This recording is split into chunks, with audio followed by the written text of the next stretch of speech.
terra pranteia e se murcha. O mundo enfraquece e se murcha. Enlanguecem os mais altos do povo da terra.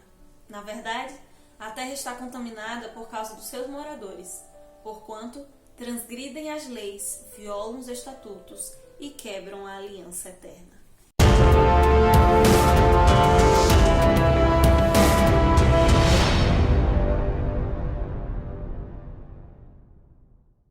O que temos para hoje, Sanches e Dulcineias? Eu sou a Larissa Bertolini e você está no Uma Garota Quixotesca, um canal que se propõe a falar sobre literatura e, mais especificamente, no quadro da Jornada de Leitura Conjunta do Grande Conflito 2020, e neste ano de 2021 nós lemos e estamos lendo O Grande Conflito, esse livro da autora cristã norte-americana Ellen G. White, que fala sobre a história da igreja, desde o início até o que o futuro espera, dentro de uma cosmovisão no conflito entre o bem e o mal. Em um maior perigo para o lar e a vida, ou o conflito se aproxima, a autora levanta um questionamento interessante. Se a lei não está em vigor, por que o medo de transgredi-la? Se a lei não existe mais, por que os cristãos não deveriam mentir, não deveriam roubar, não deveriam adulterar? E ela mostra que por mais que alguns cristãos façam seleção de certos mandamentos sim e outros não, cada vez mais o homem caminha para uma degradação cada vez pior. Não à toa esse é o destino do pecado. Desde que o pecado entrou no mundo, a tendência é nos distanciarmos mais de Deus, de piorarmos. Então nós roubamos, mentimos, nos corrompemos dos mais diversos níveis. Especialmente porque nos faltam duas das principais características que compõem o fruto do Espírito: o amor e o domínio próprio. Comparando a história da igreja, ela mostra como a estratégia de Satanás foi mudada e acabou sendo mais eficiente. Ao invés de destruírem-se as Bíblias, como se fazia na Idade Média, ele vai incutindo no coração dos homens a ideia de que não é preciso segui-la em sua totalidade, ou de que se tem a Bíblia, mas não a estude diligentemente. Como os homens não estão nutridos e não mantêm um relacionamento com Deus, abrem-se brechas, portas para a prática da iniquidade, a incredulidade, e a terra vai se tornando cada vez mais contaminada pela mancha do pecado. Analisando especialmente os livros de Ezequiel, Daniel e Apocalipse, a autora mostrará como a Bíblia aponta para o momento do fim do mundo como sendo um período em que os homens arranjarão desculpas para desobedecer a Bíblia, desobedecer os mandamentos de Deus em prol de algo maior. Aqueles que permanecerem fiéis serão acusados de estarem trazendo o juízo sobre a terra. Jesus, em Mateus 24, apresenta uma lista de sinais da sua segunda vinda. Esses sinais serão interpretados por essas pessoas não como sinais da volta de Cristo, mas da desobediência dessas pessoas que insistem em se manter fiéis a Deus nessa visão completamente certinha. Encerrando o capítulo, ela traz uma frase muito interessante, mostrando que Deus não força a nossa consciência. Ele explica, ele mostra o princípio, a atitude e a consequência de todas as nossas escolhas e deixa ao nosso critério, enquanto que Satanás nos constrange a obedecer com crueldade. Mesmo que aparentemente se inicie de uma forma inofensiva, vão se abrindo brechas para uma degradação cada vez maior.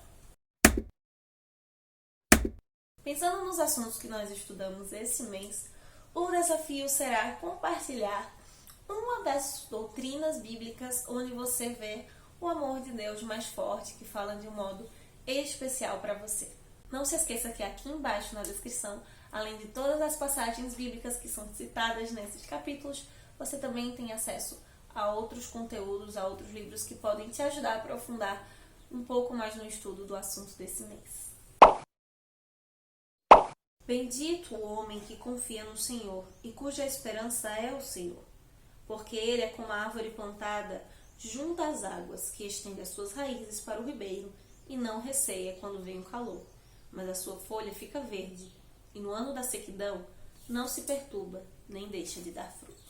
Nossa única salvaguarda, o capítulo de número 37, mostrará como as nossas atitudes podem honrar a Deus se seguirmos os seus princípios, já que dessa forma nós estamos compartilhando do caráter dele. Continuando com uma parte do assunto do capítulo anterior, A autora vai mostrar, à luz da Bíblia, como cada vez mais próximo ao final dos tempos, aos sinais da volta de Jesus aparecendo, os fiéis são voltados a estudarem profecias cada vez mais. Não à toa, quando nós estudamos o movimento milerita, naquele período em que as pessoas acreditavam que Jesus estava voltando e que nós vimos que era o início do juízo investigativo, várias pessoas ao redor do mundo começaram a estudar o livro de Daniel e Apocalipse, sua relação entre si e várias outras profecias. Desde a origem do mundo foi assim.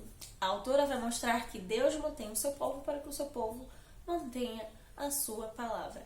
É através desse conhecimento, desse estudo, que nós temos a oportunidade de ter acesso a sinais, a advertências que Deus nos coloca para que nós não estejamos cegos e desavisados quando as coisas acontecem, sejam boas ou ruins. E ela mostra como, a partir desse processo de estudo e de exame, descobrem as verdades que por muitas vezes são ou buscam-se ser escondidas, para que as pessoas não tenham contato com a verdade. Ela diz que para que nós aceitemos algo como verdade, algo como doutrina, deve-se estudar do Gênesis ao Apocalipse e ver como toda a Bíblia trata aquele assunto, trata aquela questão, pedir apoio do Espírito Santo neste momento. Ela diz que muitas pessoas, mesmo fazendo este exame, encontrando verdades poderosas e que podem mudar as nossas vidas na Bíblia, a falta de coragem moral faz com que muitos cristãos acabem seguindo pessoas, líderes, ao invés de seguirem a sua consciência de acordo com a palavra de Deus, e acabam rejeitando-a. E a semelhança de Saul com Samuel e tantos outros personagens da Bíblia, não adianta de nada ter boas intenções e não praticar o que é correto. A Bíblia é clara, é um presente que Deus nos deu para auxiliar a nossa vida e que nos incentiva a pensarmos por nós mesmos. Talvez esse seja o maior e mais importante legado da Reforma Protestante para os nossos dias. Que nós não só fiquemos felizes pela Reforma, por termos hoje Bíblias na nossa língua, em outras línguas, e ter um acesso facilitado a ela, mas que nós possamos, de fato, examiná-las, estudá-las e praticá-las nos mínimos detalhes da nossa vida. Então é isso, meus queridos cavaleiros andantes.